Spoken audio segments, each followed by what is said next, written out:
Assalamualaikum warahmatullahi wabarakatuh. Apa kabarnya Bapak Ibu di mana saja Bapak Ibu berada? Semoga Bapak Ibu semua selalu dalam keadaan sehat walafiat. Nah, Bapak Ibu berjumpa kembali pada channel YouTube Desti Hidayat. Untuk informasi yang akan saya sampaikan pada kesempatan kali ini dikutip dari laman CNN Indonesia, yaitu tentang Tito kesal anggaran Pemda habis untuk gaji dan bonus pegawai. Nah, Bapak Ibu kira-kira bagaimana informasinya? Bapak Ibu dapat menyimak video ini hingga selesai. Namun sebelum kita ke info lengkapnya, ada baiknya Bapak Ibu terlebih dahulu klik tombol subscribe dan juga nyalakan tombol loncengnya agar Bapak Ibu tidak ketinggalan info-info berikutnya. Dan jika nantinya informasi ini bermanfaat, Bapak Ibu dapat men-share agar tersampaikan kepada yang membutuhkan. Baik Bapak Ibu, mari kita ke info lengkapnya. Nah Bapak Ibu, untuk kita ketahui bersama bahwa Menteri Dalam Negeri Tito Karnavian kembali menyentil pemerintah daerah atau Pemda yang anggarannya habis untuk membayar gaji dan bonus pegawai. Apalagi yang digunakan hasil pemberian pemerintah pusat melalui transfer ke daerah. Menurut Tito, Bapak Ibu, kekuatan fiskal di daerah ada 3, yakni kuat, sedang, dan lemah. Kategori lemah inilah yang paling boros menggunakan dananya untuk pegawai, mulai dari gaji, bonus, hingga operasional. Daerah yang fiskalnya tidak kuat ini, itu uangnya sudah dapat dari pusat, transfer TKD. Uangnya habis sebagian besar untuk belanja pegawai, untuk gaji pegawai ditambah bonus, dan operasional pegawai. Ujar Tito dalam Seminar Internasional Desentralisasi Fiskal 2024 pada Selasa 24 September. Nah, berdasarkan data Tito, pemerintah pusat menyalurkan TKD sekitar 26-47% untuk wilayah fiskal atau pendapatan asli daerahnya kuat dan 52-60% kepada Pemda yang fiskalnya sedang. Sedangkan untuk wilayah yang fiskalnya rendah diberikan 63-90%. Nah, Bapak Ibu, untuk wilayah yang menerima TKD sebesar 90% inilah yang paling boros menggunakan dana untuk pegawai. Besarannya mencapai 60% dari anggaran yang diterima, sehingga pemanfaatan untuk masyarakat berkurang. Kekuatan fiskalnya lemah ini ditandai dengan ketergantungan sangat tinggi terhadap transfer dari pemerintah pusat sampai 90%.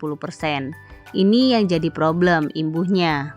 Oleh karena itu Bapak Ibu, Tito menegaskan tengah berupaya mengubah pemikiran daerah untuk bisa lebih kreatif dan inovatif agar bisa meningkatkan PAD-nya sehingga tak hanya menunggu kiriman dari pemerintah pusat. Nah, untuk bisa membuat ini supaya pendapatan asli meningkat, karena kalau PAD-nya meningkat, otomatis fiskal mereka kuat. Ada goncangan di pusat, mereka tetap akan jalan terus jelasnya. Selain itu Bapak Ibu, ia juga menekankan agar Pemda mengurangi belanja operasional yang tak penting, seperti perjalanan dinas, rapat di hotel, hingga rekrutmen pegawai terutama honorer. Kemudian rapat-rapat dikurangi, rekrutmen pegawai termasuk honorer juga dikurangi, ganti digitalisasi, dorong masyarakatnya jangan jadi pegawai negeri saja, tapi menjadi wirausahawan UMKM, kata Tito. Nah Bapak Ibu, terkait dengan pegawai honorer, ia menyebutkan itu membuat repot karena rekrutmennya dilakukan bukan karena keahlian atau kebutuhan, tapi berdasarkan rekomendasi pejabat yang terpilih. Kenapa kadang-kadang yang repot itu terutama honorer? Honorer ini banyak, ada 3 ya, ada yang skill itu pendidikan, kesehatan terutama ya, dokter, bidan, final. Tapi yang tenaga umum itu tim sukses. Mereka begitu menang yang didukung, dijadikan tenaga honorer. Jam 8 datang, jam 10 sudah pulang imbuhnya. Namun saat pejabat yang membawa tim ses berakhir masa kerjanya, pegawainya tidak dibawa. Lalu pejabat baru akan membawa gerombolannya juga, sehingga terjadi penumpukan. Nanti kalau ganti kepala daerah terpilih lagi, yang tim sukses yang lama honorer masih tetap ada, diberhentikan mereka marah, demo, yang tim sukses pejabat yang baru, kepala daerah baru nambah lagi, terang Tito. Karenanya Bapak Ibu, ia berencana untuk mengatur porsi honorer di setiap Pemda. Hal ini akan dibahas bersama dengan kementerian terkait. Kalau pendapat saya perlu diatur, nanti harus dibicarakan. Tiap daerah butuhnya beda, itu harus dibicarakan supaya nyetop ini, pungkasnya. Nah Bapak Ibu, itu dia tadi informasi yang dapat saya sampaikan. Bagaimana tanggapan Bapak Ibu semua? Bapak Ibu dapat memberikan komentar di kolom komentar. Baik Bapak Ibu, demikian informasi ini, semoga dapat menambah wawasan dan juga bermanfaat.